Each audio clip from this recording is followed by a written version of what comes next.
ये ना जादू टूने से कोई बात होगी, ना किसी और तरीके से, सिर्फ और सिर्फ शबाना रोज मेहनत से होगी इंशाअल्लाह। आम आदमी, शहरी, माएँ, बेटे, बेटियां हर रोज केपी में, बलूचिस्तान में वो शहीद हो रहे हैं। मैं समझता हूं कि इससे बड़ी पाकिस्तान की और कोई दुश्मनी नहीं हो सकती। सियासी और अस्करी क़यादत ने मिलकर काम किया। पाकिस्तान तब अक़वाम आलम में मार्का हक के बाद उस अजीम मुकाम पर पहुंच जाएगा इंशाअल्लाह, जब हम ये न सिर्फ कर्जे वापस लौटाएंगे बल्कि अपनी दौलत खुद पैदा करेंगे और पाकिस्तान को अजीम बनाएंगे इंशाअल्लाह।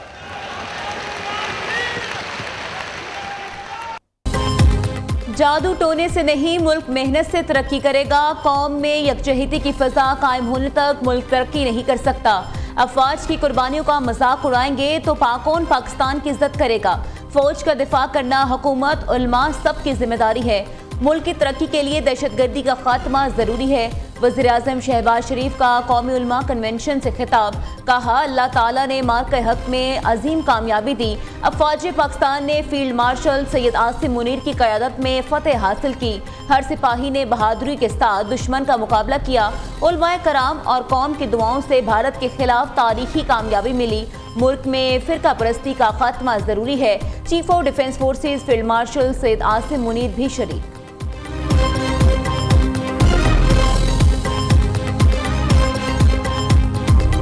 हम समझते हैं कि इस वक्त एक सियासी जमात सियासी दजाल का काम कर रही है और पाकिस्तान पीपल्स पार्टी एक सियासी जमात है, एक ऐसा सियासी जमात है कि अपनी सियासी ताकत पे, अपने सियासी जोर पे, अपने अवाम के एतमाद पे अपने असम्बलीज में मौजूद है। और मैं अपने अवाम को जवाब दे हूँ, इलेक्शंस वाकई हो तो किसी पे ये इल्ज़ाम ना लगे कि वो फॉर्म 47 के वज़ीर आला है या वो सिलेक्टेड वज़ीर आज़म है। हम चाहते हैं कि ऐसे इलेक्शंस हो कि अवाम के। खैबर पख्तूनख्वा में गवर्नर राज लगाना मेरा पार्टी का मुतालबा नहीं। दहशतगर्दों के खिलाफ जारी ऑपरेशन में खलल डाला तो मसाइल पैदा होंगे। सियासी जमात दहशतगर्दों की हामी बनी तो गवर्नर राज लगाना मजबूरी बन जाएगी। Chairman Peoples Party Bilawal Bhutto Zardari ने वाज़ेह कर दिया, मुल्क में एक सियासी जमात सियासी वबजाल का किरदार अदा कर रही है। ये लोग आवाम और फौज के दरमियान दरार डालने के लिए कोशा हैं। किसी पार्टी पर पाबंदी के हक में नहीं हूँ। बिलावल भुट्टो की लाहौर में मीडिया से गुफ्तगू, आइंदा इंतखाबात से पहले इलेक्शन कमीशन में इस्लाहात का मुतालबा कर दिया। ख्वाहिश है किसी भी वज़ीर-ए-आज़म या वज़ीर-ए-आला पर फॉर्म 47 और सिलेक्टेड वज़ीर-ए-आज़म का इल्ज़ाम न लगे। पीपल्स पार्टी जो मर्जी इल्ज़ाम लगाएं लेकिन फॉर्म 47 का इल्ज़ाम नहीं लगा सकते। बिलावल भुट्टो की वज़ीर-ए-आला पंजाब को सिंध से इलेक्शन लड़ने की दावत, कहा मरीम नवाज अगर सिंध से इलेक्शन लड़ें तो वेलकम करेंगे।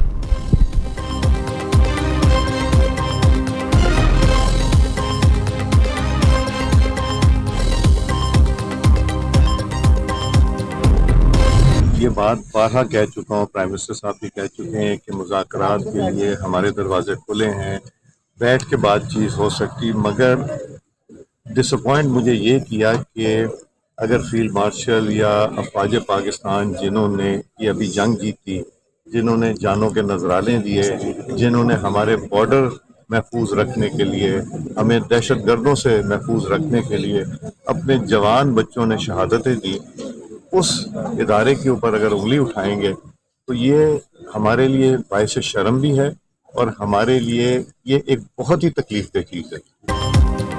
स्पीकर कौमी असम्बली की अपोजिशन को एक बार फिर मुज़ाकरा की पेशकश। एजाज सादिक कहते हैं बातचीत के लिए मेरे दरवाजे हमेशा खुले हैं, बैठकर ही बात हो सकती है लेकिन अपोजिशन मायूस कर देती है। अपोजिशन हालात को इस नहज पर ले गई है जहां से वापसी शायद नामुमकिन है। पाक फौज, अदलिया और पाकिस्तान मुखालिफ चीज़ें बर्दाश्त नहीं। हम जिन चीज़ों पर फ़ख्र होना चाहिए उनके खिलाफ ट्वीट्स की गई।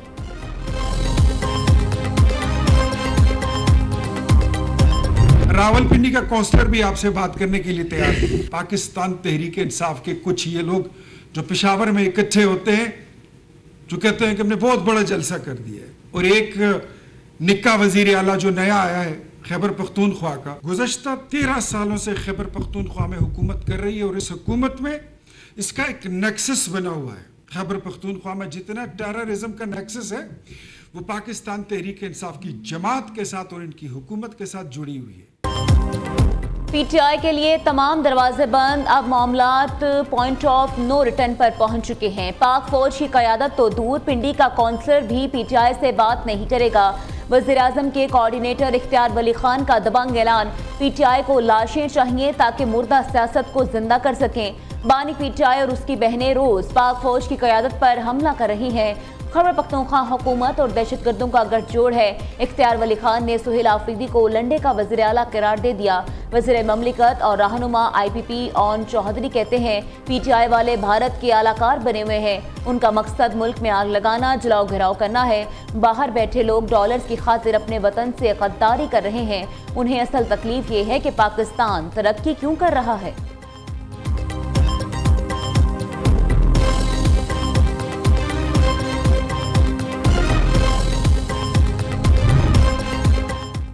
अमरीका की जानिब से रिकॉर्डिंग मंसूबे के 1 अरब 25 करोड़ डॉलर की मंजूरी। कायम मुकाम अमरीकी सफीर नेटली बेकर कहती हैं एग्जाम प्रोजेक्ट्स फाइनेंसिंग 2 अरब डॉलर से ज़ायद सरमायाकारी लाएगी। फंडिंग से अमरीका में 6000, पाकिस्तान में 7500 मुलाजिमें निकलेंगी। रेकटॉक मंसूबा कॉनकनी मंसूबों के लिए एक मॉडल मंसूबा है।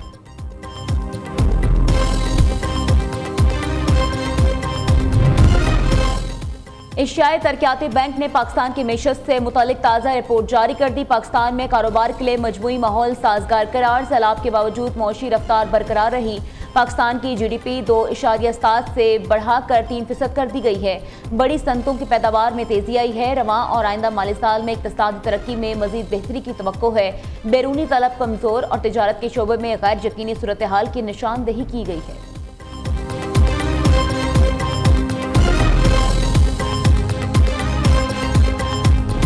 In exercise of the powers conferred by Clause 1 of Article 54 of the Constitution of the Republic of Pakistan, I hereby prorogue the National Assembly session summoned on Thursday, the 27th November 2025, on the conclusion of its business. Signed, Asif Ali Zardari, President of the Islamic Republic of Pakistan.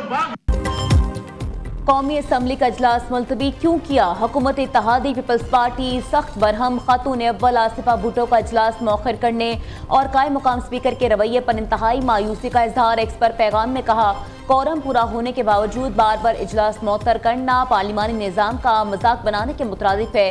Speaker को session मौखर करने की हिदायत दी गई ताकि मेरा तवज्जो दिलाओ notice पेश ना हो सके। इजलास मौखर करना नहायत ही छोटी और घटिया सियासी चाल है। आज भी वो एक निहत्ती लड़की के नाम से डरते हैं।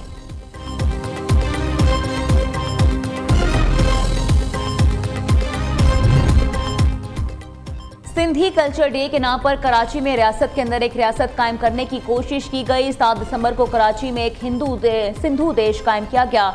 ये खौफनाक और ख़तरनाक अमल है। MQM के सीनियर रहनुमा फारूक सत्तार की सिंध हुकूमत और पीपल्स पार्टी की क़यादत पर कड़ी तनकीद। तर्जुमान सिंध हुकूमत समीता अफजाल ने रद्द अमल दिया। फारूक साहब एक तरफ आप यकजहती की बात करते हैं तो दूसरी जानिब धमकियां देते हैं। कराची के अवाम आप लोगों की चालबाजी को समझ चुके हैं। MQM रहनुमा लसानियत और नफरत के बीच बोने आ जाते हैं।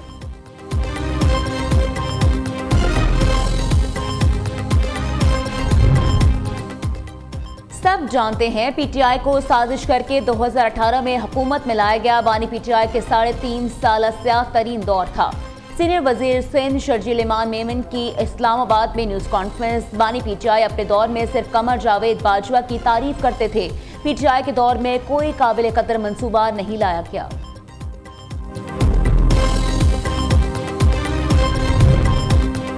वज़ीर आला बलोचिस्तान की कोयटा में बल्दियाती इंतखाबात मौखर करने की दरख्वास्त मुस्तरद। इलेक्शन कमीशन ने फैसला जारी कर दिया। रिमार्क्स दिए इंतखाबात मौखर करने की वजूहात कानूनी तौर पर काबिल कबूल नहीं।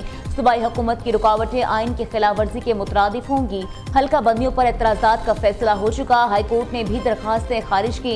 इलेक्शन कमीशन ने फैसला सूबाई हुकूमत, गवर्नर और तमाम मुतल्लिका इदारों को इरसाल कर दिया।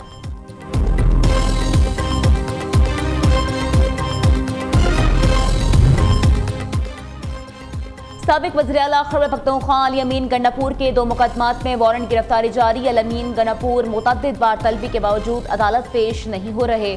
आज़ादी मार्च केसेस की सेशन कोर्ट इस्लामाबाद में समाअत हुई। अली अमीन गंडापुर और दीगर के खिलाफ थाना बाराकोह में 2 मुकदमात दर्ज हैं।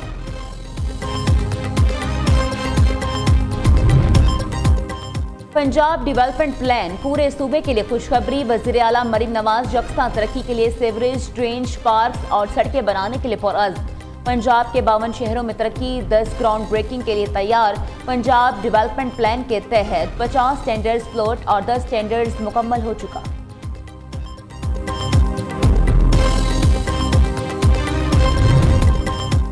पंजाब हुकूमत ने बसंत मनाने की बाकायदा इजाज़त दे दी। सीनियर वजीर मरियम औरंगजेब कहती हैं 6, 7 और 8 फरवरी को लाहौर में बसंत मनाई जाएगी। वज़ीर आला मरीम नवाज ने 25 साल बाद हमारे महबूब विरसा और तहजीबी मेले बसंत की बहाली की मंजूरी दी है।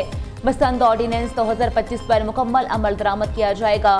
हर पतंग, हर धागा और हर फरोख्त कुनंदा दर्जशुदा QR कोड के तहत और मॉनिटरिंग के साथ होगा।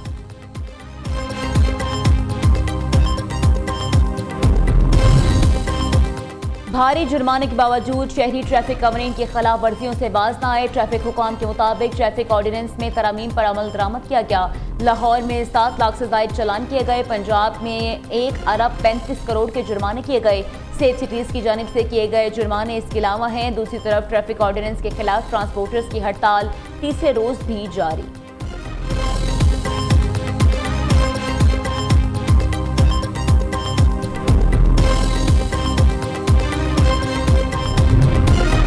खैबर पख्तूनख्वा में व्हीकल्स के रजिस्ट्रेशन का नया और इनकलाबी निज़ाम मुतारिफ करा दिया गया। अब गाड़ी का नंबर गाड़ी की बजाय शहरी की ज़ाती मलकियत होगा। वज़ीर आला खैबर पख्तूनख्वा ने personalised registration mark PRM system का बाज़ाब्ता आगाज कर दिया। ब्रीफिंग के दौरान बताया गया कि नए निज़ाम के तहत गाड़ी फरोख्त होने के बाद भी नंबर प्लेट पर पुराना मालिक अपने पास रख सकेगा।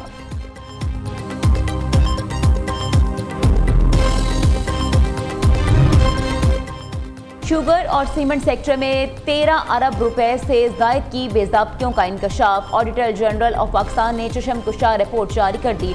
ऑडिट रिपोर्ट में शुगर और सीमेंट सनतों में बड़े पैमाने पर टैक्स चोरी, इंतजामी कमजोरियों और निज़ाम में संगीन खामियों का इंकशाफ किया गया है।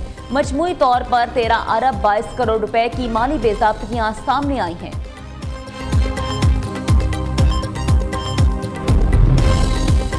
खाकरोब की असामियों के इश्तिहार में सिर्फ मसीही लिखने पर पाबंदी आयद। इस्लामाबाद हाई कोर्ट का इश्तिहार में सिर्फ क्रिश्चियन की बजाय शहरी लिखने का हुक्म। रिमार्क्स ये सीवरेज वर्कर्स को जहरीली गैसों और जानलेवा माहौल में बगैर हिफाजती इंतजाम छोड़ देना संगीन गफलत है। सीवरेज वर्कर्स मशीनी पुर्जे नहीं, इन्हें मुकम्मल हिफाजती सामान और सहूलियात दी जाएं।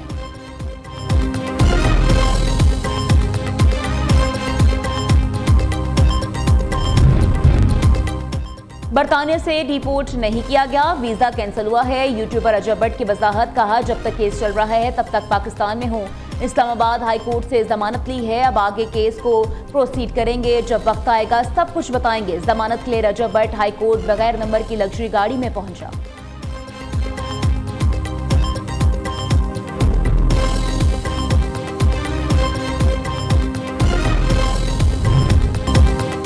सवार मोहम्मद हुसैन शहीद का 54वां यौम शहादत। मेजर जनरल मोहम्मद आसिम चौधरी की गुजर खान में शहीद के मज़ार पर हाजिरी। अस्करी क़यादत की जानिब से फूल चढ़ाए। फातिहा खानी की 1971 के जंग में नुमाया खिदमात के एतराफ़ में सवार मोहम्मद हुसैन शहीद को निशान हैदर से नवाजा गया था। कराची में जारी 35वें नेशनल गेम्स में 42 किलोमीटर की मैराथन रेस मज़ार कायद से शुरू होकर PSP कोचिंग सेंटर्स पर इख्तिताम पजीर। पाक नेवी के शहबाज वसीम ने पहली पोजीशन हासिल करके गोल्ड मेडल हासिल किया। दूसरी तरफ नेशनल गेम्स के लिए करोड़ रुपए की लागत से खरीदा गया इलेक्ट्रॉनिक टाइमिंग सिस्टम इफ्तिताह के पहले दिन ही जवाब दे गया।